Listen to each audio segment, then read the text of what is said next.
cœur qui s'est choisi pour ce soir dans sa main, qu'il soit un outil puissant dans la main du Très-Haut. Prions au nom de Jésus-Christ. Père, te recommandons celui que tu t'es choisi afin de nous parler ce soir. Oh Père, Yahweh, que tu sois celui qui va parler par lui. Nous voulons t'entendre, Seigneur. Tes paroles sont esprit et vie. Vivifie-nous par ces paroles de ce soir. Transforme nos vies par cette parole de ce soir. Père, tu ne parles pas comme un homme. Quand tu parles, Seigneur, c'est toute une création que tu as créée. Oh Père, crée, Yahweh, la vie de Christ. Crée l'homme Christ dans tout ce que tu fais. Père, nous te recommandons nos cœurs. Prépare nos cœurs à ta parole. J'ordonne à toute forme de distraction, de sommeil, Père éternel, dans l'enfoutement du malin, de quitter, oh Père, tout un chacun. Père, dispose l'oreille, le cœur de tout un chacun durant tous ces moments. Merci parce que tu l'as fait maintenant. Béni sois-tu fidèle et véritable. T'avons rendu grâce et te recommandons ce soir. Parle-nous, sauve-nous, Jésus. Ton nom, c'est celui qui sauve. Merci parce que tu as accompli les œuvres de ton nom ce soir. Au nom de Jésus-Christ. Amen. Oui, bien-aimés, nous sommes arrivés au moment où nous écoutons notre Dieu. Voilà pourquoi chacun de nous va se disposer et nous mettons nos micros s'il vous plaît. Merci. Shalom bien-aimés dans le Seigneur.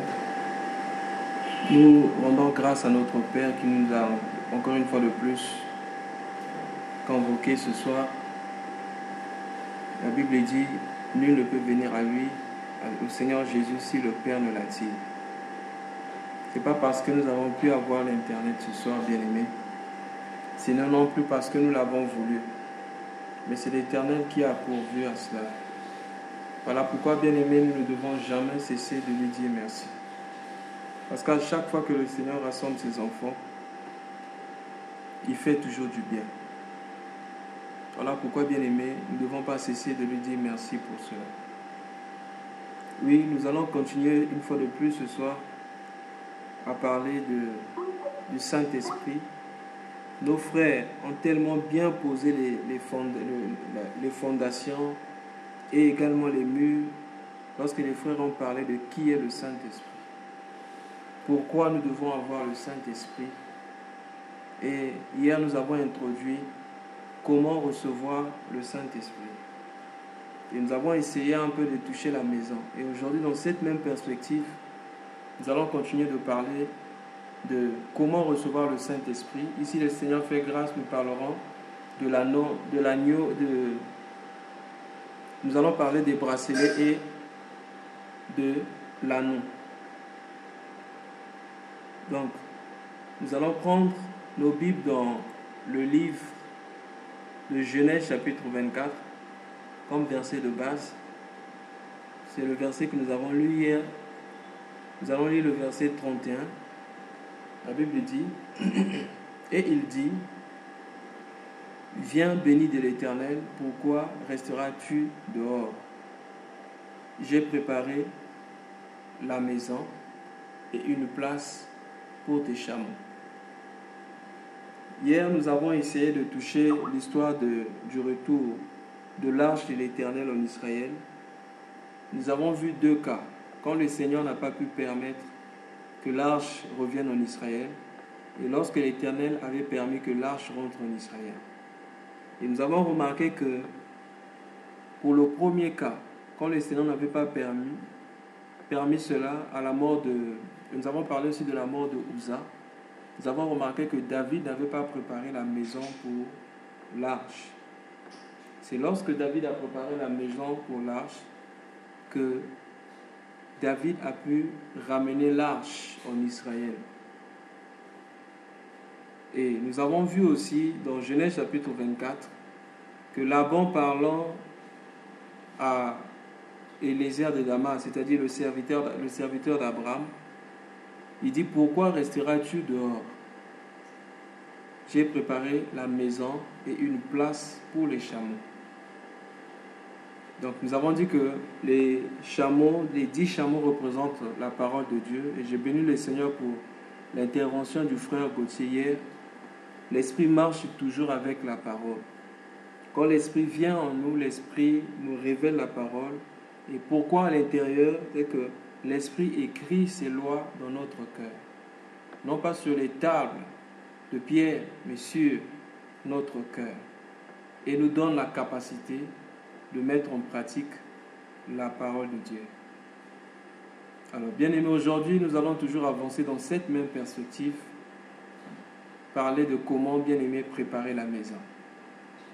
Comment, bien aimé, faire pour recevoir le Saint-Esprit. Bien aimé, c'est une chose capitale. Comme nos bien-aimés ont su l'exposer ici, sans le Saint-Esprit, on ne peut pas vivre la vie chrétienne. La vie chrétienne sans le Saint-Esprit est impossible. Parce que la vie chrétienne, bien aimée, c'est une vie céleste. Ce n'est pas les choses, bien aimées, ce ne sont pas les choses de la terre, mais c'est une vie céleste. Et pour vivre la vie céleste, il faut recevoir l'Esprit céleste, c'est-à-dire l'Esprit d'en haut. Ainsi, l'apôtre Paul dit que nous n'avons pas reçu l'Esprit de ce monde, mais nous avons reçu l'Esprit qui vient de Dieu. Et l'Esprit qui vient de Dieu nous donne la capacité de vivre, bien aimé, la vie de Dieu. C'est très important. Alors, prenons rapidement le livre de 2 Chroniques. 2 Chroniques, chapitre 3. Et nous allons lire du 1er au 2e verset. 2 Chroniques, chapitre 3, les 2 premiers versets. Si un bien-aimé est là. 2, 3, 1. Salomon a bâti la maison de l'Éternel sur la montagne de Moréja, qui avait été indiquée à David, son père, dans le lieu préparé par David sur l'air tournant de Jérusalem. Il commença à bâtir le second mois de la 4e année de son règne. Amen. Amen. Amen. Nous pouvons aussi prendre en même temps 1 Roi chapitre 6. On lit les 2 premiers versets. 1 Roi 6, les 2 premiers versets. Ce fut la 481e année après la sortie des enfants d'Israël du pays d'Égypte, bâtit la maison à l'Éternel. La 4e année de son règne sur Israël au mois de Zél, qui est le second mois. La maison que le roi Salomon bâtit à l'Éternel avait 60 coudées de longueur, 20 de largeur et 30 de hauteur. Amen. Amen. Oui, bien-aimés, nous croyons que ces choses ne sont écrites, bien-aimés, par hasard. La Bible dit ceci, que Salomon commença à bâtir la maison éternelle. Pourquoi, bien-aimés, nous parlons de cette maison? Parce que lorsque Salomon a fini de bâtir la maison de l'Éternel, la gloire de Dieu est descendue dans cette maison-là. Pourquoi la gloire de Dieu était descendue? Parce que Salomon avait bâti selon le modèle de Dieu. C'est très important. Une fois, Dieu voulait, bien aimé, bâtir le tabernacle. Et Dieu appelle Moïse sur la montagne.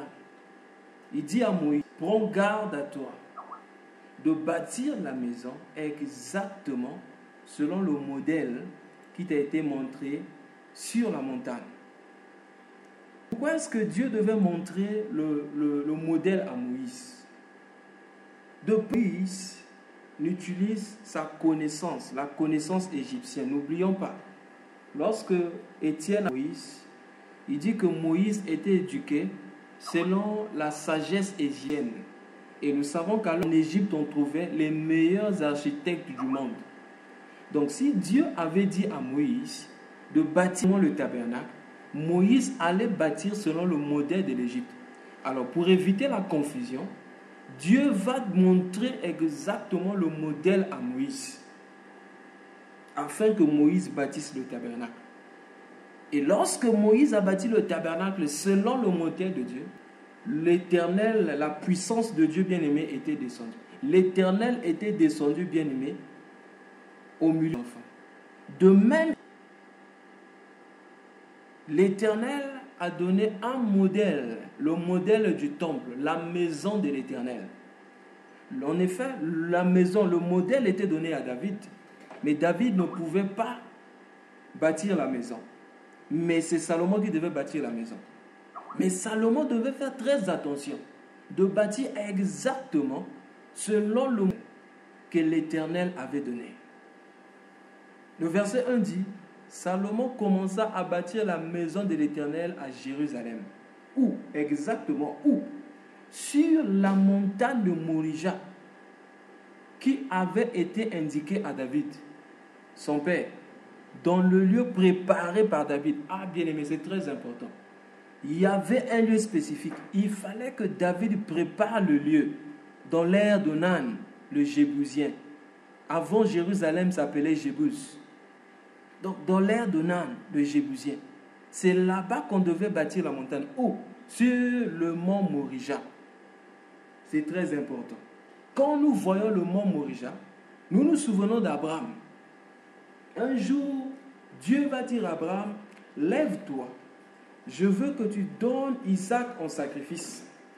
Dans Genèse chapitre 22, Dieu dit à Abraham, prends ton fils, au verset 2, Dieu dit, prends ton fils, ton unique, celui que tu aimes, Isaac, va-t'en du pays de Morija, et là, offre-le en sacrifice, sur l'une des montagnes que je te dirai.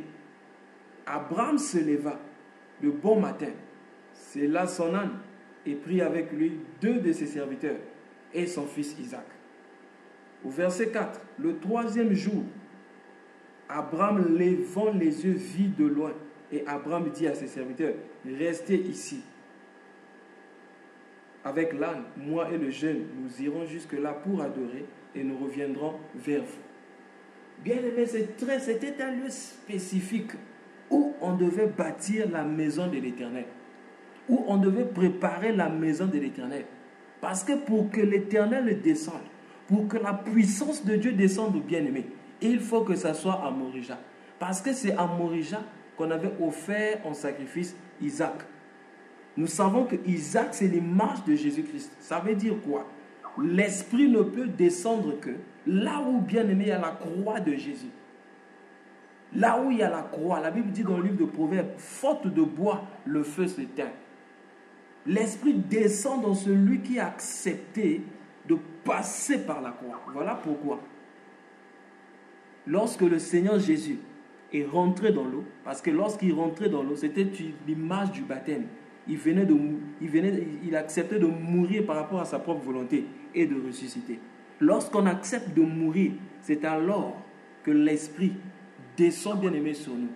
Et la Bible dit, lorsqu'il est sorti de là, l'Esprit descendit sur lui sous la forme d'une colombe. Et Dieu dit, celui-ci est mon fils bien-aimé, en qui j'ai mis toute mon affection. Donc l'Esprit de Dieu descend bien-aimé où? Le lieu que David a préparé à Morija, sur cette montagne où Isaac fut sacrifié. Parce que c'est là que Dieu descend. Dieu aime lorsque nous acceptons la croix. Sans la croix, il n'y a pas le Saint-Esprit bien-aimé.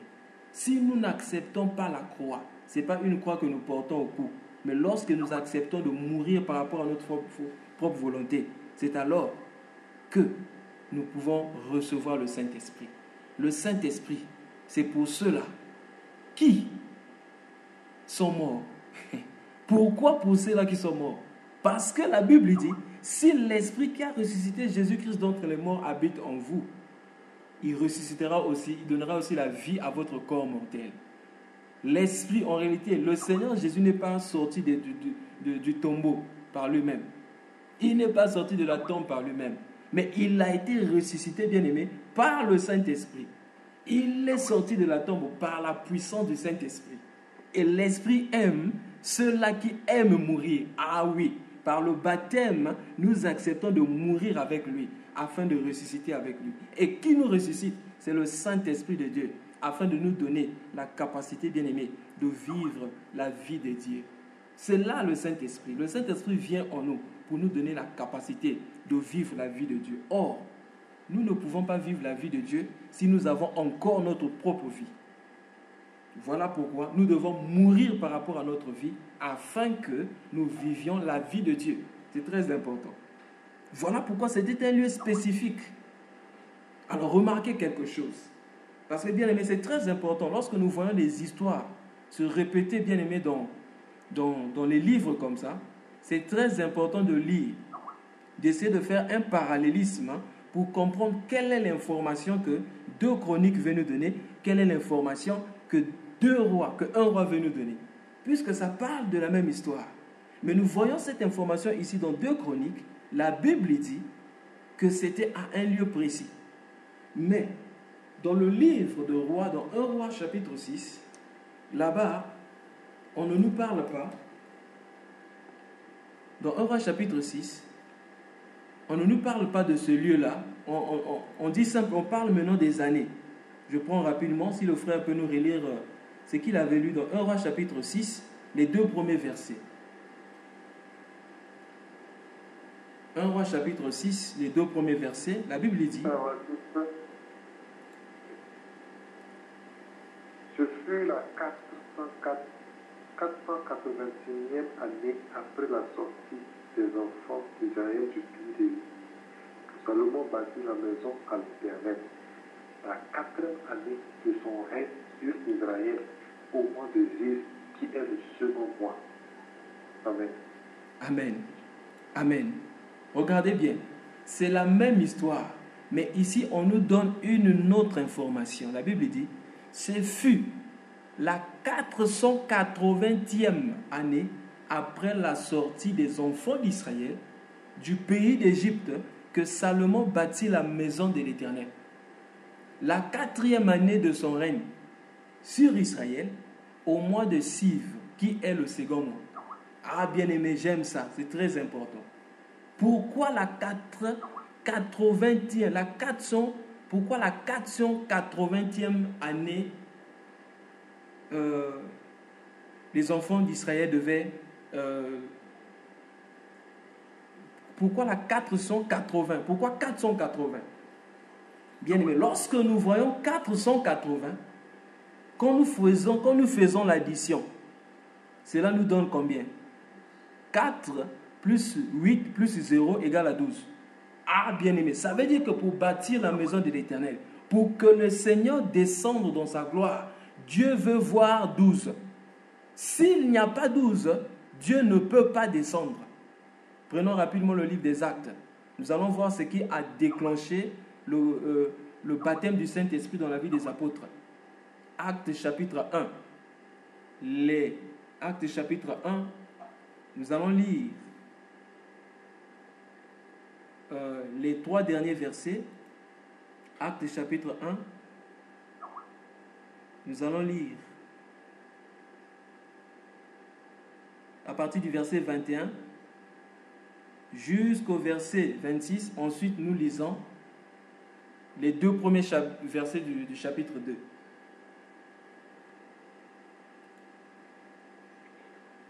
Il faut donc que, parmi ceux qui nous ont accompagnés tout le temps que le Seigneur Jésus a vécu avec nous, depuis le baptême de Jean jusqu'au jour où il a été enlevé du milieu de nous, il en est un qui nous soit associé comme témoin de sa résurrection.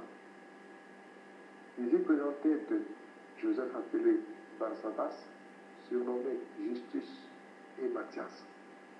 Puis ils firent cette prière: Seigneur, toi qui connais le cœur de tous, désigne le cœur de ceux que tu as choisis, afin qu'il ait part à ce ministère et à cet apostolat que Judas a abandonné pour aller dans son lieu.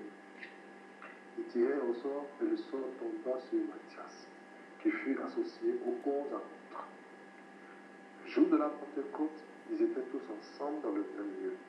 Tout à coup, il vint du ciel un bruit comme celui d'un vent impétueux, et il remplit toute la maison où ils étaient assis. Amen. Amen. Gloire au Seigneur. La Bible dit, ils étaient restés au nombre de 11. Parce que s'ils continuaient à prier au nombre de 11, l'Esprit ne pouvait pas descendre. Parce que l'Esprit descend lorsqu'il voit 12. Lorsqu'il voit 12, que l'Esprit peut descendre. Gloire au Seigneur. Ils ont tiré au sort et ils ont dit, maintenant, il faut que quelqu'un d'autre nous fasse partie de cet apostolat. Ils étaient nombreux, mais il fallait qu'il y ait 12 apôtres pour que l'Esprit descende. Et la Bible dit, tout à coup, il vint du ciel un bruit, celui d'un vent impétueux, et il remplit toute la maison où ils étaient assis. Pourquoi? Parce qu'il y avait les 12, bien-aimés dans le Seigneur. Allons aussi voir un autre témoignage. Voyons l'histoire d'Élie devant les prophètes de Baal. Prenons 1 Roi chapitre 8. 1 Roi chapitre 8. Nous allons d'abord lire le verset 21. 1 Roi chapitre 8, le verset 21. Ensuite, nous allons prendre du verset 30 jusqu'au verset 34. J'ai disposé un lieu pour l'arche où est l'alliance de l'Éternel, l'alliance qu'il a faite avec nos pères quand il est sorti du pays d'Égypte. Oh, excuse-moi bien-aimé. 1 Roi chapitre 18, le verset 21. J'ai dit 8, pardon. 1 Roi chapitre 18, verset 21. Ensuite, le verset 30 jusqu'au verset 38. Merci. Alors Élie s'approcha de tout le peuple et dit, jusqu'à quand torcherez-vous de ce côté? Si l'Éternel Dieu allait après lui, si c'est Baal, allez après lui. Le peuple ne dit rien. Élie dit alors à tout le peuple, approchez-vous de moi. Tout le peuple s'approcha de lui.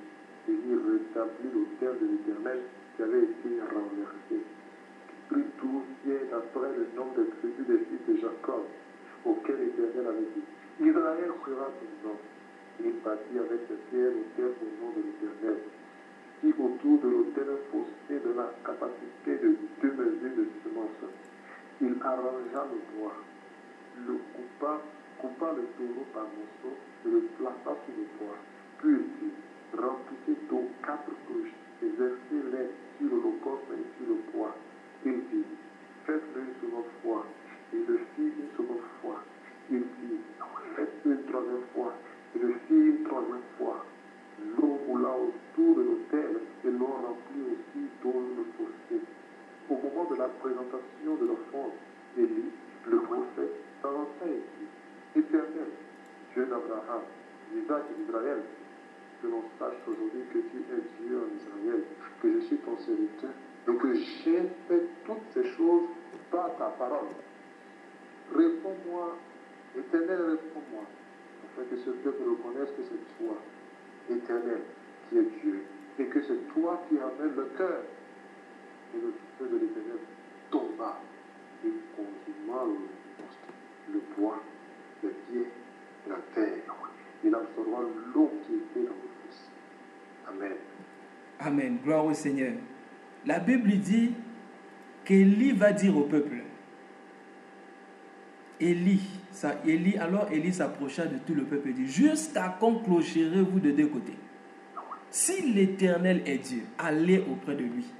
Si c'est Baal, allez auprès de lui. Le peuple ne répondit rien. Oh, bien-aimé dans le Seigneur. Le peuple qui est tiède, la Bible dit, sois chaud ou froid. Mais si tu es tiède, je te vomirai. C'est l'état du peuple. Et c'est l'état du peuple actuel dans l'église. Si c'est l'argent, allez servir l'argent. Si c'est l'esprit qui vous donne seulement l'argent, qui ne vous parle pas du péché, allez vers cet esprit. Mais Josué a dit, moi et ma maison, nous servirons l'Éternel. C'est ça l'état de l'église. On veut du mélange. Un peu de Jésus, un peu du monde. Élie, quand il a parlé au peuple, le peuple n'a rien dit.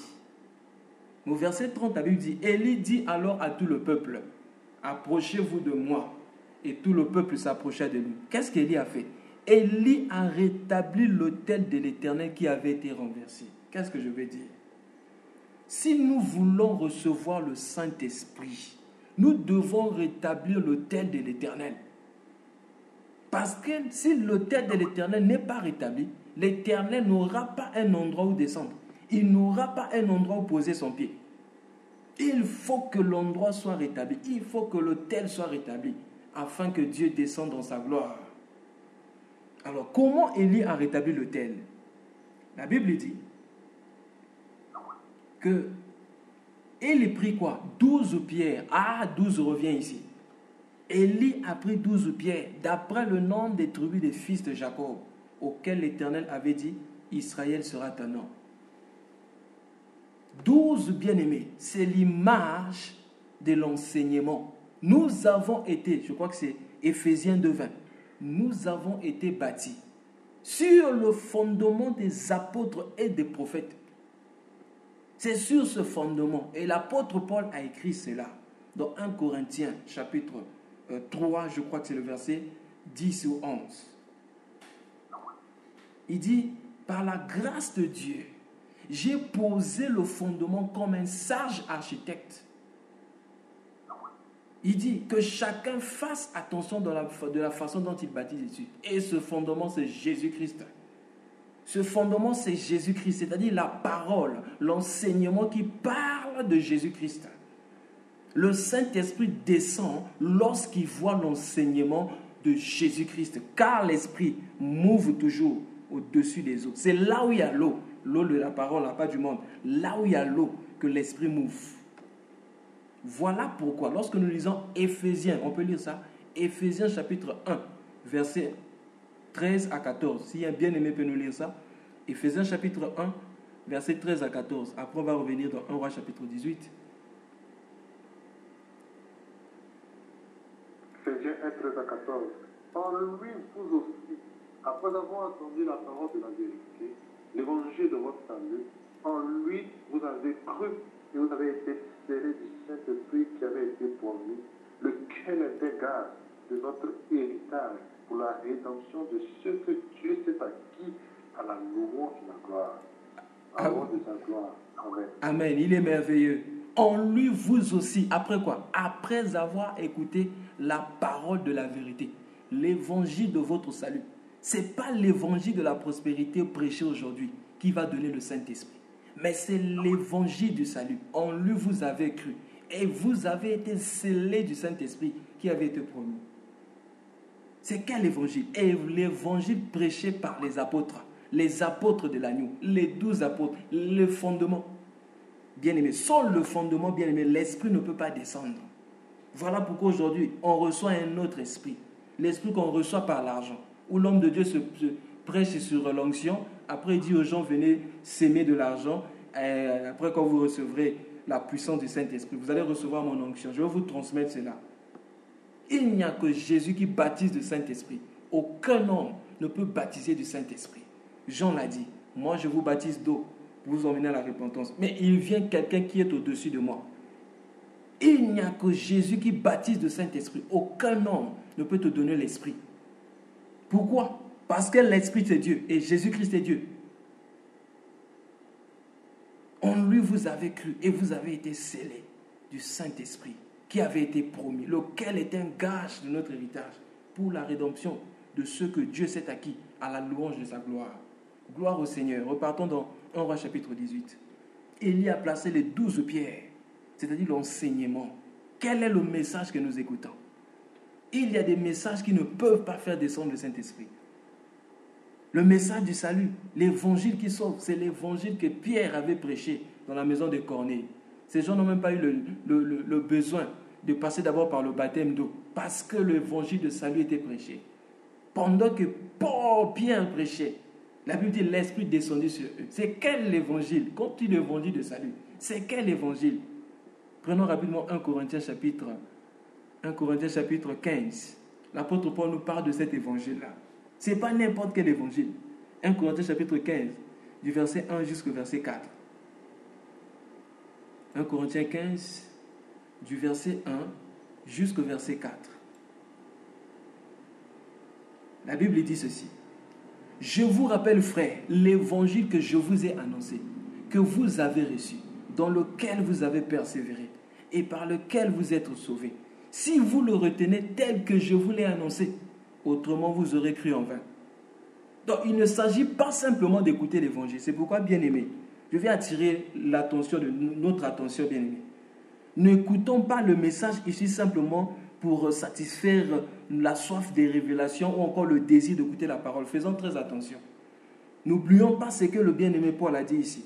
C'est une grande responsabilité, car à celui à qui on confie beaucoup, il va rendre aussi compte de beaucoup de choses. Ne soyons pas comme des auditeurs oublieux. Mais lorsque nous écoutons cet évangile, c'est une responsabilité. C'est un risque, bien-aimé. Nous risquons parce que nous allons rendre compte à Dieu de toutes ces choses que nous avons écoutées. Je vous rappelle, frère, que l'évangile que je vous ai annoncé. 1. On annonce l'évangile. 2. Que vous avez reçu. Donc, il faut d'abord recevoir cet évangile. Et ensuite, persévérer dans cet évangile. Pourquoi persévérer? La Bible dit dans Hébreux chapitre 2. Si un frère peut nous lire ça, Hébreux chapitre 2, le verset 1.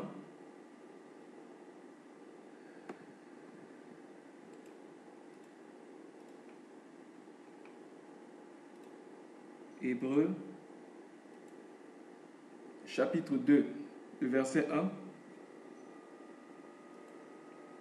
Je vais lire ça. Si un frère est là, si un frère peut lire ça dans la version Louis II, comme ça, moi je lirai ça dans la version français courant. Je lis ça dans la version français courant. C'est pourquoi nous devons nous attacher d'autant plus fermement à ce que nous avons entendu, afin de ne pas être entraînés à notre perte. Si un frère peut lire la version Louis II.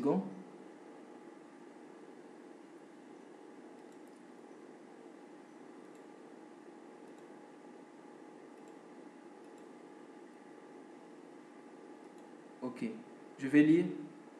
C'est pourquoi nous devons d'autant plus nous attacher aux choses que nous avons entendues, de peur que nous soyons emportés loin d'elles. Bien aimé, c'est très important. Il est question d'écouter l'évangile, mais nous devons persévérer dans cet évangile-là, de peur qu'on soit entraîné loin de ce message. La Bible dit, par lequel vous êtes sauvés, si vous le retenez tel que je vous ai annoncé, autrement vous aurez cru en vain. Et quel est cet évangile? Je vous ai enseigné avant tout. Donc avant tout enseignement, avant de recevoir toute doctrine, la première des choses, je vous ai enseigné avant tout. Le plus important, c'est que Christ est mort pour nos péchés. Voilà l'évangile. Ce n'est pas viens à l'église, tu auras le mariage. Ce n'est pas viens à l'église, tu auras les voitures. Ce n'est pas viens à l'église, les démons, tu n'auras pas des problèmes démoniaques. Mais l'évangile consiste d'abord à nous parler de la mort de Jésus-Christ. Parce que le problème du monde, c'est le problème d'abord du péché. L'homme est tombé dans le péché lorsque l'homme a écouté la voix du diable infiltré dans le serpent. Et le Seigneur Jésus est venu pour détruire les œuvres du diable. Voilà pourquoi cet évangile concerne la mort de Jésus-Christ. Et quand on parle de la mort de Jésus-Christ, on parle automatiquement de notre mort aussi par rapport au monde. Voilà cet évangile. Jésus-Christ est mort pour nos péchés. Voilà ce que l'apôtre Paul a enseigné avant tout enseignement, avant toute doctrine. Que Christ est mort pour nos péchés. Selon les Écritures. Verset 4. Il a été enseveli et qu'il a été ressuscité le 3e jour, selon les Écritures. Et l'apôtre Paul, toujours dans 1 Corinthiens chapitre 15, je crois que c'est le verset 19, il dit, si c'est dans cette vie seulement que nous espérons en Jésus-Christ, nous sommes le plus malheureux des hommes. Mais les messages prêchés aujourd'hui, c'est soi-disant évangile, mais je dirais, c'est un autre évangile. C'est ce que l'apôtre Paul dit dans Galates chapitre 1, verset 6. Si nous pouvons lire ça, s'il y a un bien-aimé là, Galates chapitre 1, verset 6.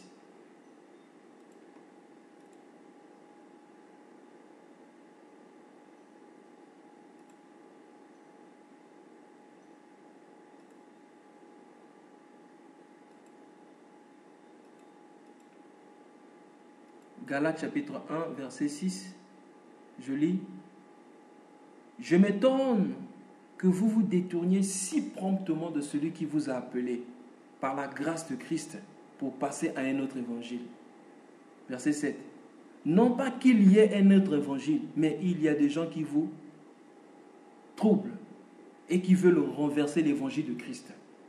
C'est-à-dire l'évangile qui concerne le Christ. Voilà, bien aimé, l'évangile qui nous sauve. Et l'apôtre Paul a dit, il a enseigné avant tout que Christ est mort pour nos péchés, il a enseigné sur son ensevelissement et sur sa résurrection. Voilà pourquoi il dit, si les morts ne sont pas ressuscités, notre foi est vaine. Combien prêche la résurrection des morts? Combien prêche notre vie de résurrection aujourd'hui dans les églises? Alors que c'est ça l'évangile. Et c'est ça l'évangile qui donne la foi. C'est ça l'évangile qui donne le Saint-Esprit. L'évangile, la base, le fondement posé par les apôtres. C'est pourquoi le proverbe dit, ne déplacez pas le fondement, les bornes placées par les anciens. Oh, bien-aimés dans le Seigneur. Continuons. Élie avait placé encore, il dit, la Bible dit au verset 31, il y prit 12 pierres, d'après le nombre des 12 tribus de fils de Jacob, auquel l'Éternel a dit, Israël sera ton nom. Il bâtit avec ces pierres un autel au nom de l'Éternel et fit autour de l'autel un fossé de 2 capacités, de 2 mesures de sémence. Ah, il est merveilleux. Il l'a fait. La Bible dit un fossé de 2 capacités, de 2 mesures de sémence. Ensuite, il arrangea le bois, coupa le taureau par morceaux et le plaça sur le bois. Ensuite, Élie va dire, remplissez d'eau ces 4 cruches. Retenons bien, il y avait 4 cruches. Et versez-le sur l'holocauste et sur le bois. Et il dit, faites-le une seconde fois. Il le fit une seconde fois. Et il dit, faites-le encore une 3e fois. Oh, 3 fois 4, ça fait 12. Voilà pourquoi chaque pierre devait recevoir une cruche d'eau. C'est très important, bien-aimé. Donc, pour que le Saint-Esprit descende, il faut la présence du bois. Il faut la présence de l'animal. Il faut la présence de ces 12 pierres. Il faut la présence de l'enseignement. Il faut la présence de la croix et du sacrifice. C'est-à-dire que nous devenons maintenant le sacrifice. Romains chapitre 12, verset 1, la Bible dit, « Je vous exhorte par les compassions de Dieu à offrir vos corps comme un sacrifice vivant, ce qui sera de votre part un culte raisonnable. » Bien-aimés dans le Seigneur, si nous voulons le Saint-Esprit, ne négligeons jamais ces 3 choses. Contrairement, nous allons bâtir selon le modèle des hommes et nous n'allons pas recevoir le Saint-Esprit. Nous allons recevoir un autre esprit. Le Saint-Esprit qui vient dans le cœur, dans les vies des gens, qui leur donne la capacité de parler simplement en langue, mais qui ne leur interpelle pas sur la vie du péché, qui ne leur interpelle pas sur la vie de l'égocentrisme, où les gens vivent l'égocentrisme, cette vie, les gens qui sont remplis du Saint-Esprit, mais sans humilité, alors que le Saint-Esprit, quand il vient dans la vie des hommes, il emmène d'abord l'humilité, il emmène d'abord la sainteté. On reconnaît un esprit bien-aimé par sa caractéristique. On l'appelle Saint-Esprit. On parle par exemple de l'esprit impur. C'est un esprit qui te pousse à l'impurité. L'esprit de vol te pousse à voler. L'esprit de l'impudicité te pousse à l'impudicité. L'esprit du mensonge te pousse à mentir. Mais qu'est-ce que le Saint-Esprit va faire dans notre vie? Le Saint-Esprit va apporter la sainteté. Mais pour que ces choses bien-aimées soient vues dans notre vie, bien-aimées dans le Seigneur, nous devons aspirer à ces choses. Accepter la croix tous les jours. Jésus a dit, je répète encore, je crois que c'est Luc chapitre 9, 23. Si quelqu'un veut venir à moi, qu'il renonce à lui-même et qu'il porte sa croix tous les jours de sa vie et qu'il me suive, c'est ainsi qu'il sera mon disciple. La croix, l'animal, c'est-à-dire le bois, l'animal et les 12 pierres. Pas simplement le sacrifice, mais aussi les enseignements. Parce que si tu vas te sacrifier ailleurs, pas sur les 12 pierres de Jacob, bien-aimé dans le Seigneur, tu vas mourir et tu ne vas pas recevoir le Saint-Esprit. Parce qu'aujourd'hui, par exemple, on parle du jeûne. Certains pensent que pour recevoir le Saint-Esprit, jeûner. Non, bien aimé. Le Saint-Esprit, c'est l'Esprit qui vient de Dieu. De la même façon que nous avons reçu le salut gratuitement, le Saint-Esprit vient gratuitement. Mais bien aimé, bâtissons simplement, rétablissons l'autel de l'Éternel qui a été renversé. Regardons bien aimé notre vie. Est-ce que l'autel de l'Éternel est debout? Ou l'autel de l'Éternel est renversé? Parce que quand on parle de l'autel de l'Éternel, c'est que l'Éternel doit régner dans notre vie. Est-ce que l'Éternel règne dans nos pensées? Est-ce que l'Éternel règne bien aimé dans notre travail? Est-ce que l'Éternel règne dans ce que nous faisons? Est-ce que l'Éternel a pris la première place? Est-ce que les choses de l'Éternel sont une priorité pour notre vie? C'est ça, bien aimé, rétablir l'autel. Rétablir l'autel signifie que Dieu devienne le premier en toutes choses. Car Genèse chapitre 1, verset 1 commence au commencement Dieu. Est-ce que Dieu est au commencement de tout dans notre vie? Est-ce que Dieu est notre source de joie? Est-ce que Dieu est la cause de notre vie, le sujet de notre adoration, le sujet de notre joie, le sujet de notre aspiration, le sujet de nos rêves? Est-ce que nous dormons en Dieu, nous nous réveillons en Dieu? Ou bien nous nous tournons simplement à Dieu lorsque nous avons des problèmes? Ça veut dire que l'autel est encore renversé. Mais il faut que l'autel de l'Éternel soit rebâti. Aujourd'hui, l'Église vit ce qu'elle vit aujourd'hui parce que l'autel de l'Éternel a été renversé. On enlève l'homme dans l'Église. On enlève la sape. On enlève l'humanisme dans l'Église. On a laissé Dieu de côté. On enlève les hommes. On cherche les titres. On cherche beaucoup de choses. Mais où est l'agneau? Où est l'agneau? Celui qui est mort pour nous. Regardez simplement les posters dans les rues.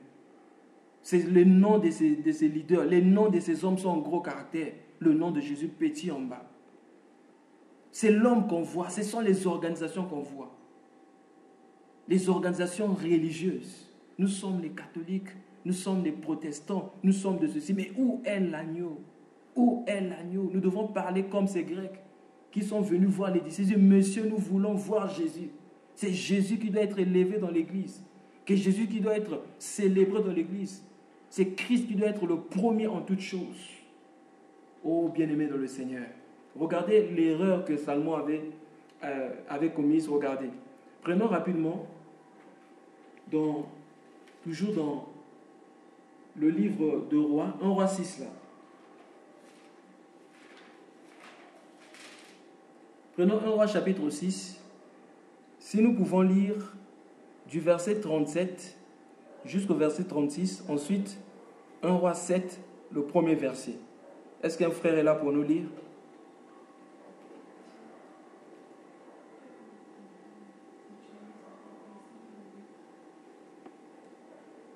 Ok. Donc, bien aimé dans le Seigneur, je vais lire. La sœur vient de me signaler que vous parlez, mais moi je suis incapable de vous écouter, je ne sais pas pourquoi. Donc, je vais lire. Je prends rapidement 1 Roi chapitre 6, le verset 37 au verset 38. Ensuite, chapitre 7, verset 1. La Bible dit ceci. La 4e année, au mois de Ziph, les fondements de la maison de l'Éternel furent posés. Et la 11e année, au mois de Bul, qui est le 8e mois, la maison fut achevée. Dans toutes ses parties, et telle qu'elle avait été, telle qu'elle devait être. Regardez bien, bien aimé, écoutez bien. Salomon la construisit dans l'espace de 7 ans. Il a construit la maison de l'Éternel en 7 ans. Chapitre 7, verset 1. Salomon bâtit encore sa maison, c'est-à-dire sa propre maison, ce qui dura 13 ans, jusqu'à ce qu'il l'eut entièrement achevé. Oh, bien-aimé, it was very sad, very, very sad. Salomon a bâti la maison de l'Éternel en 7 ans.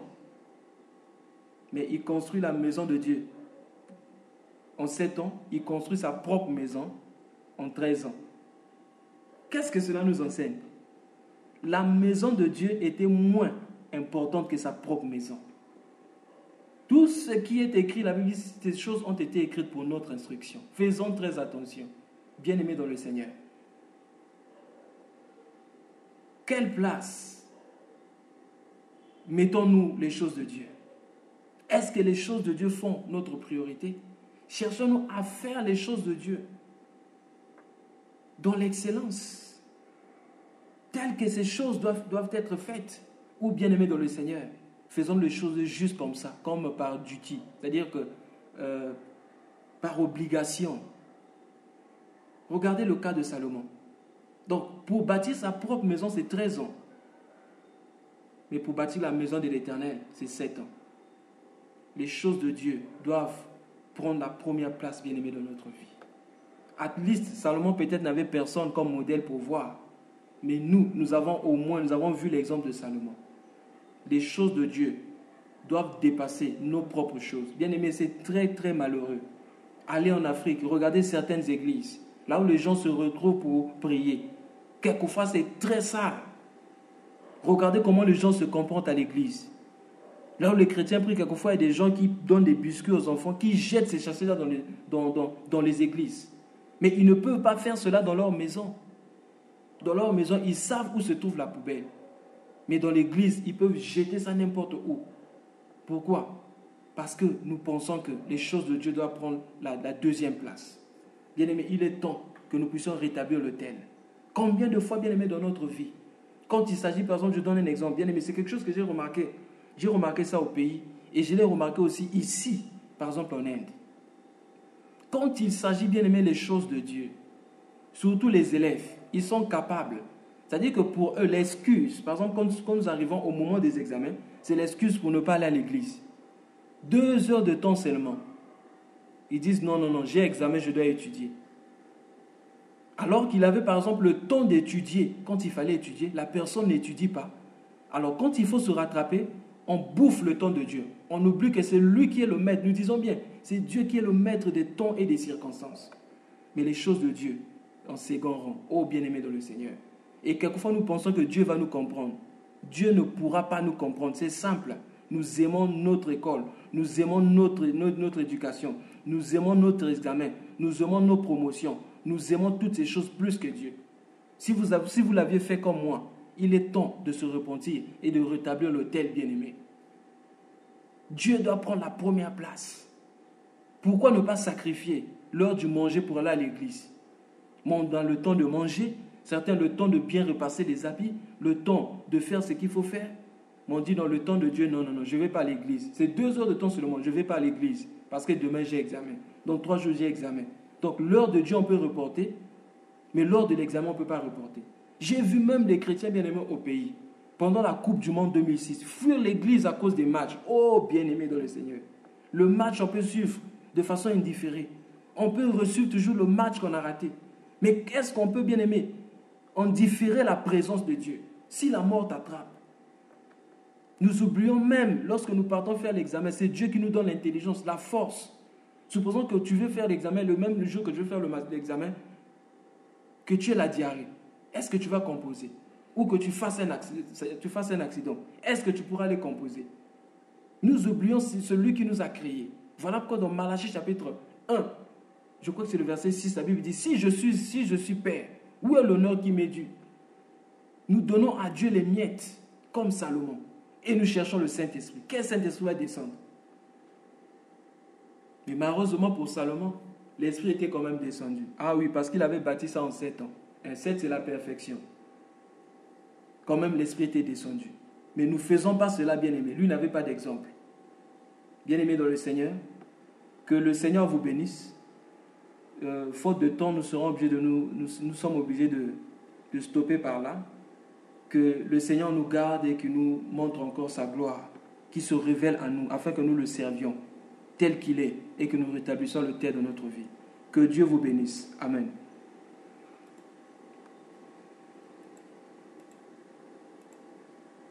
Un amour fort par l'effort. Donc, c'est l'amour de Dieu qui vient de nous parler. Nous allons incliner nos cœurs devant notre Créateur et lui dire merci pour cette parole. Bien-aimé, si tu es malade et qu'une infirmière te dit non, c'est pas grave, tranquillise-toi, assois-toi. C'est une infirmière dont il faut demander qui lui a donné le permis de traiter les malades. Parce que c'est un tueur. Nous voulons prier, nous voulons rendre grâce à Dieu pour ces messages. Tournons nos cœurs vers notre Créateur. Disons-lui merci pour cette parole, merci pour la vie de son serviteur. Prions au nom de Jésus-Christ. Fidèle et véritable, tu nous aimes. Tu as dit pour l'amour des Sion, tu ne t'éteras point. Père, c'est ainsi que tu nous as parlé aujourd'hui. Merci Seigneur pour cette parole qui vient, Seigneur, nous rappeler combien nous ne t'aimons pas. Père, merci pour cette parole qui vient, Seigneur, nous surprendre et Yahweh nous sortir de l'illusion. Yahweh, tu as dit, ce peuple m'honore des lèvres, parce que ce que nous te disons par nos lèvres ne figure pas avec ce que nous faisons. Aie pitié de nous, Seigneur. Merci pour ta parole ce soir. Merci d'attirer encore notre attention vers toi. Merci Seigneur, merci pour l'expression de ton amour. Merci pour ta grâce, merci pour ce soir. Merci pour ton serviteur. Père, bénis-le encore et fais de lui un vase encore utile davantage pour nous, Seigneur, et pour la gloire de ton nom, Jésus. Merci, Seigneur. Mais bien-aimés, on nous a dit au début que la vie chrétienne, ce n'est pas une vie terrestre, c'est une vie céleste. Alors c'est quelque chose que rien de terrestre ne peut produire. Nous voulons prier maintenant au Dieu qui est l'auteur de cette vie-là, au Dieu qui connaît le fonctionnement de cette vie-là, que Dieu nous donne d'entrer en partage, d'être co-héritier de la vie céleste. Que cette vie soit notre partage et notre communion. Prions au nom de Jésus-Christ. Fidèle et véritable, nous voulons cette vie, Seigneur. Pas moins, pas plus. Oh Père, nous soupirons, nous crions de soif. Père, les hommes nous ont vus, mais ils ne t'ont pas vus. Daignes-tu, s'il te plaît, oh Père, te révéler par nos vies, Seigneur, par nos paroles, par nos actes, par tout ce que nous avons, par tout ce que nous faisons, par tout ce que nous sommes. Daignes-tu te révéler aux hommes. Père, quand les hommes nous verront, tu dis celui-là est d'un métier tel, mais c'est un chrétien. Père, quand les hommes nous entendront, qu'ils t'entendent au travers de nos bouches, de nos lèvres. Père, s'il te plaît, donne-nous cette vie, Père, car elle est étrangère dans nos vies. Amène cette vie à nous, Père. Infiltre nos cœurs de ta vie. Yahweh, remplis-nous de cette vie. Je viens afin que tes brebis aient cette vie et qu'ils aient cette vie en abondance. Fais ainsi, Seigneur, dans nos vies pour la gloire de ton nom, Jésus. Au nom de Jésus-Christ. Oui, bien-aimés, on nous a parlé du modèle. On a dit qu'il fallait construire, mais ce n'était pas l'essentiel de construire, mais construire selon le modèle de Dieu. Voilà pourquoi Dieu a donné un modèle à Moïse. Il a retiré Moïse sur la montagne afin de lui donner le modèle. Nous voulons aussi prier maintenant. Dire à Dieu, il y a un temple que nous sommes aujourd'hui. Nous voulons que Dieu nous aide afin que ce temple soit modélé selon Christ. Que ce temple soit la ressemblance et l'image de Christ. Que Christ et que les hommes ne voient plus soit visible au travers de nos vies. Bien-aimés, prie pour ta vie. Prions au Dieu vivant. Prie de tout ton cœur. Prions au nom de Jésus.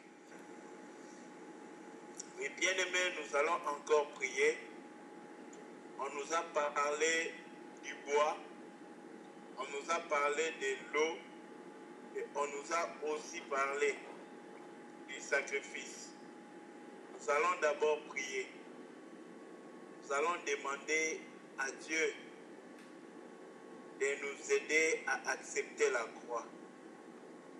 Bien-aimé, Dieu ne force jamais la croix à quelqu'un. Même à Jésus, Dieu n'a jamais forcé la croix. C'est Jésus qui a dit, me voici. pour faire ta volonté. C'est alors que le Père l'a envoyé. C'est en vertu de sa volonté, de son choix de mourir, qu'il nous a donné le salut. Bien-aimé, Dieu ne forcera personne d'entre nous, à plus forte raison, la croix. Mais c'est à nous de l'accepter. Prions que Dieu nous aide à dire non à notre volonté et oui à la volonté de Dieu. Prions au nom de Jésus-Christ. Oui, bien-aimé dans le Seigneur,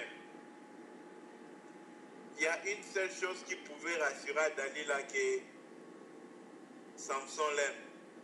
C'est la révélation du cœur, de la pensée du cœur de Samson. On nous a parlé de l'évangile de notre salut. Bien-aimé, pas l'évangile d'un homme, même pas l'évangile de moi, ni du frère Théo, mais bien-aimé l'évangile de Jésus-Christ. L'évangile de la croix de Jésus-Christ. Comprenons de quoi il s'agit, ce n'est pas quelque chose de petit. Prie à l'Éternel d'abord en toi. Il y a plusieurs choses que tu as entendues à propos de la parole de Dieu qui ne sont pas ce que Dieu a dit. Demande à Dieu de te révéler, de te convaincre et de te dégager, de te débarrasser de cela. Et que tout ce que lui a dit que toi tu n'as pas encore entendu, que moi je n'ai pas entendu, bien aimé, que Dieu puisse encore nous informer de cela. Parce que c'est par la parole que Dieu nous donne l'esprit. Prions au nom de Jésus-Christ. Ô Père, nous t'en supplions, manifeste en nous. On nous dit que Christ, il est mort et le troisième jour, il était ressuscité. Bien-aimés, si nous participons à sa mort, nous avons ainsi la ferme assurance de participer à sa résurrection. Or, sa résurrection, ce n'est pas dans les cieux, c'est maintenant. C'est la vie nouvelle, c'est la puissance de la vie qui ne connaît point la mort du péché. Voilà pourquoi nous allons prier maintenant au Seigneur. Que le Seigneur manifeste la résurrection de Christ dans nos corps mortels. Que nous soyons réellement bien-aimés des gens qui vivent en Dieu. Que la vie de Dieu ne soit pas étrangère pour nous. Que la vie de Dieu bien-aimée, vous savez, quand quelqu'un vit dans ce monde, il trouve toutes les choses de ce monde normal. Mais une fois qu'il a été transféré dans le royaume de la lumière du Fils, bien-aimé, là-bas, il trouve tout ce qu'il y a dans ce monde anormal parce qu'il y a de nouveaux principes et un nouveau mode de vie là-bas, une nouvelle code de vie. Nous allons prier pour que Dieu nous, réellement, qui transforme nos cœurs. Bien-aimé, qui change notre mode de vie, qui change notre vie de ce monde, mais qui nous donne la vie de la résurrection, qui ne connaît point les péchés. Prions au nom de Jésus-Christ. Et à faire son œuvre de tout cœur. Avant même de demander pour son œuvre, j'aimerais que chacun de nous sincèrement, qui prie devant Dieu, il y a un verset que j'aimerais lire avant de donner ce sujet de prière. C'est dans le livre de Jérémie 48, le verset 10. Bien-aimés, nous avons de quoi nous repentir. Dieu est Dieu. Il est amour, il est bon. En même temps, Dieu, il veille sur sa parole. Écoutons ce qu'on nous dit ici. Jérémie 48, verset 10. Maudit soit l'homme, soit celui qui fait avec négligence l'œuvre de l'Éternel. Maudit soit celui qui éloigne son épée du carnage. Parole du Seigneur. Bien-aimés dans le Seigneur, voilà pourquoi nous allons prier maintenant. Que Dieu nous pardonne pour toute forme de négligence que nous avons manifestée par rapport à son œuvre. Des fois, nous sommes plus focus dans le travail que les hommes nous ont donné, que dans l'œuvre que Dieu nous donne. Nous allons prier maintenant, bien-aimés, que Dieu nous aide, que Dieu ait pitié de nous. Ensuite, qu'il ramène l'amour, le premier amour qu'on avait pour Dieu, où Dieu était tout l'essentiel de notre vie, sans un autre à côté, lui seul l'essentiel. Que Dieu ramène ce feu dans le cœur d'un chacun. Bien-aimé, je ne sais pas si en toi tu as encore tout cet amour, ce premier amour, tu n'as pas besoin de prier. Mais quiconque, bien-aimé, reconnaît que quelque part il a perdu son premier, qui prie à celui qui peut le restaurer. Dieu est vivant, il entend les prières. Et demande à Dieu de nous donner la force de lui servir fermement. Daniel a dit, le peuple qui connaîtront leur Dieu les serviront avec fermeté. Prions vers notre Dieu, notre Père. Prions au nom de Jésus-Christ.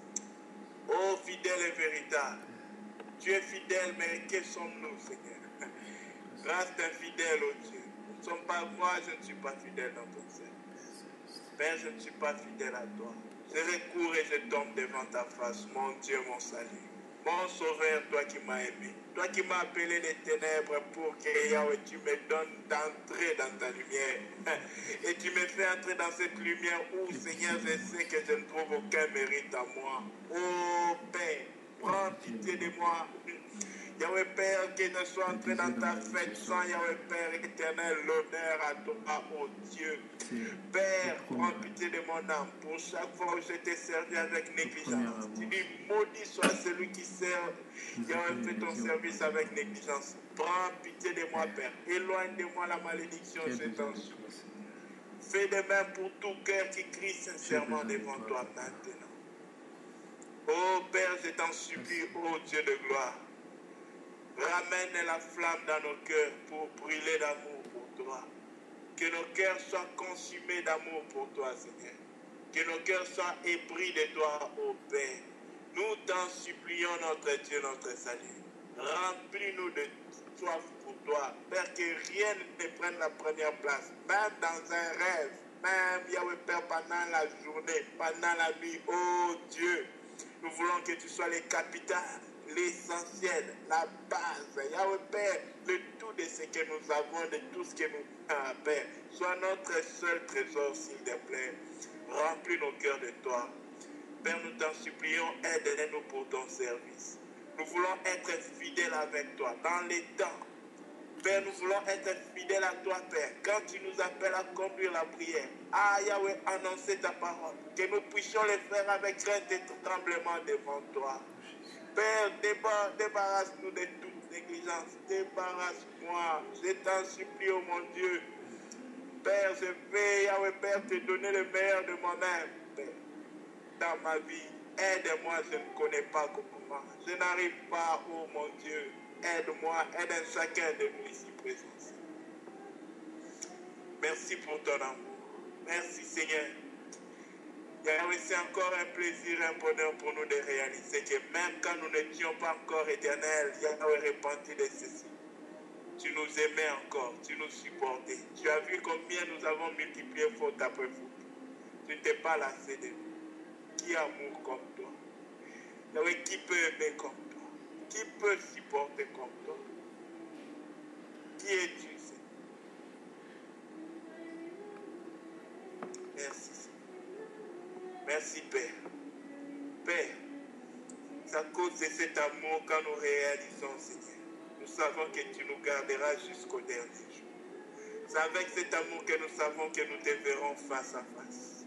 Père, c'est avec cet amour que nous savons que nous entrerons dans ton repos.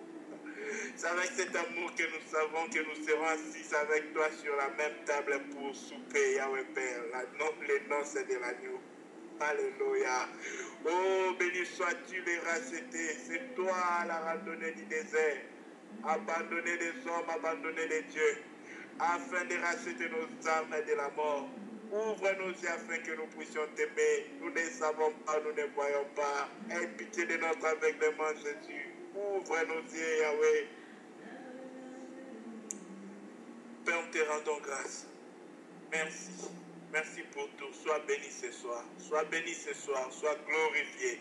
Nous élevons ton nom au-dessus de tout trône, au-dessus de tout autre. Sois béni à jamais dans nos cœurs. Au nom de Jésus-Christ. Amen. Oui, bien-aimés dans le Seigneur, si un frère ou une sœur a un sujet de prière par rapport à tout ce que nous avons entendu ce soir, n'hésitez pas de le donner pour notre bénédiction commune. Prière, y a-t-il un frère ou une sœur qui a un ajout, une édification pour nous?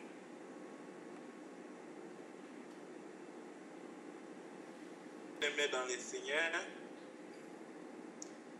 Je rends grâce à Dieu pour ce qu'il nous a dit ce soir. Il y a un homme de Dieu, Zach Kounen, qui a dit une fois que tu reconnaîtras si tu as réellement été transféré dans le royaume de la lumière du Fils. Parce que l'apôtre Paul nous parle de Jésus qui nous a transférés du royaume des ténèbres qui est dans ce monde au royaume de son Fils qui est la lumière dans les cieux. Comment un homme peut-il réellement reconnaître s'il a été transféré et s'il est là-bas?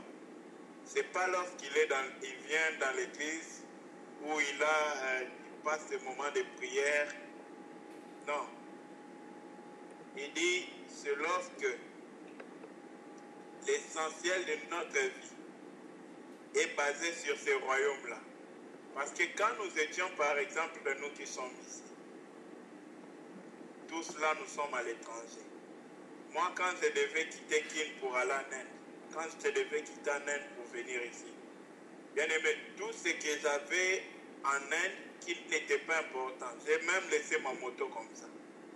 Tout ce que je ne pouvais pas avoir ici, là, je n'ai pas pu l'amener ici.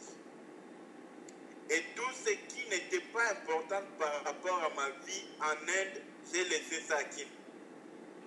Tout ce que j'achetais dès le moment où j'étais conscient que j'achetais les billets et tout ce que j'achetais encore ne concernait que les choses que je viendrais vivre avec ici.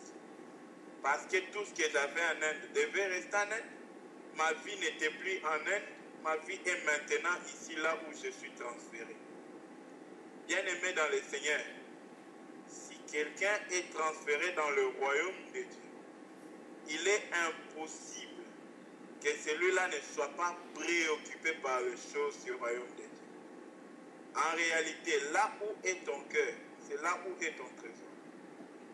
Si notre cœur est quelque part, bien-aimé, ne nous illusionnons pas nous-mêmes. Notre trésor est dans ce quelque part. Or, si nous sommes dans le royaume du Fils, tout ce qui concerne son royaume, c'est-à-dire la justice de Dieu, la paix, la joie, ces choses seront les capitales essentielles de tout ce que nous faisons. Bien-aimés, je rends grâce à Dieu, je ne sais pas pour vous, mais la nuit d'hier, c'était une nuit où Dieu m'a parlé, je me suis réveillé, j'ai pleuré, j'ai prié, j'ai béni Dieu pour ce qu'il fait dans ma vie ces temps-ci. J'aimerais qu'il le fasse dans la vie de tout un chacun. Rapprochons-nous de Dieu pendant qu'il est encore jour. Courons après Dieu. Bien-aimés, débarrassons-nous des choses. Courons après Dieu, cherchons Dieu, oublions tout, abandonnons tout. Le temps est très proche, on est trop distrait. La vie est courte, l'éternité est très longue. Les anges sont réels et la vie éternelle est réelle, elle existe. Heureux l'homme qui a compris ces choses. Heureux l'homme qui a trouvé les trésors. Jésus a dit, celui-là va vendre tout ce qu'il a pour aller acheter ces trésors. Bien-aimés, éveillons nos cœurs, ne nous laissons pas dormir. Parce que ce monde est très bien organisé comme un dortoir. Où les gens s'assoupissent, ils se sentent confortables, bien-aimés. Mais ils ne savent pas qu'ils sont en train d'aller certainement dans la déroute.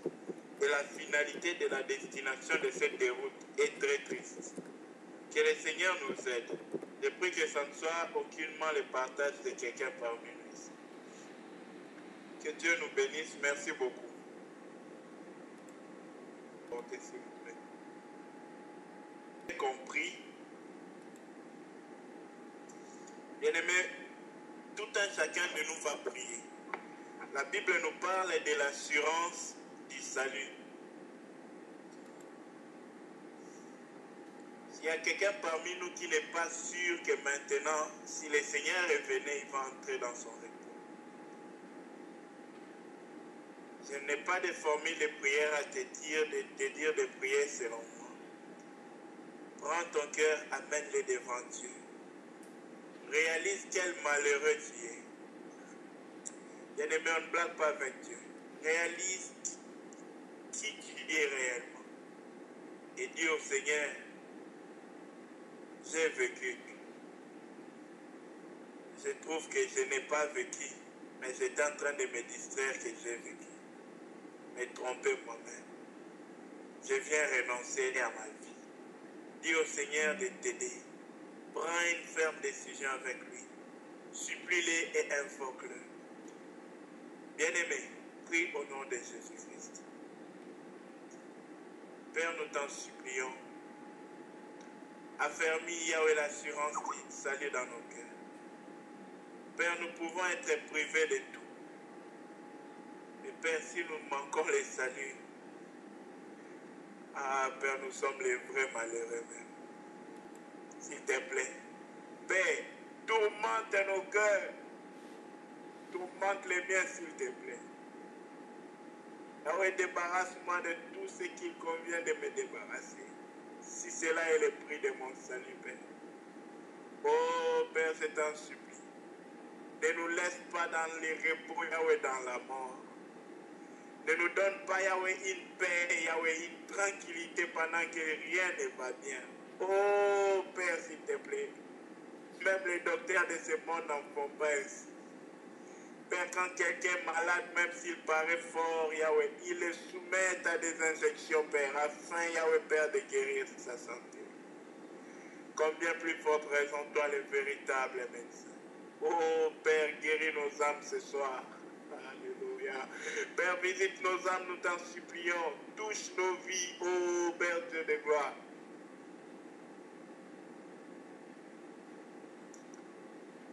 Père, s'il y a quelque chose dans le cœur de tout un chacun de nous. Oh, Père, qui n'est pas digne de ton salut, débarrasse-nous, Seigneur. S'il y a même quelque chose dans ma vie, Père, que je n'ai pas encore vu. Oh, Père, indique la chose. Et Père, donne-moi du repos que lorsque Yahweh, je me suis débarrassé de la chose. Oh, Père, fais autant pour un chacun de nos frères ici. Père, nous n'avons pas besoin de la paix. La paix inutile, Yahweh, si cela n'est pas en Christ, Père. Nous ne voulons pas une tranquillité dans la mort. Non, Père. Père, aucune personne ne meurt tranquillement, Seigneur. Les hommes eux-mêmes font des convulsions afin de lutter contre la mort.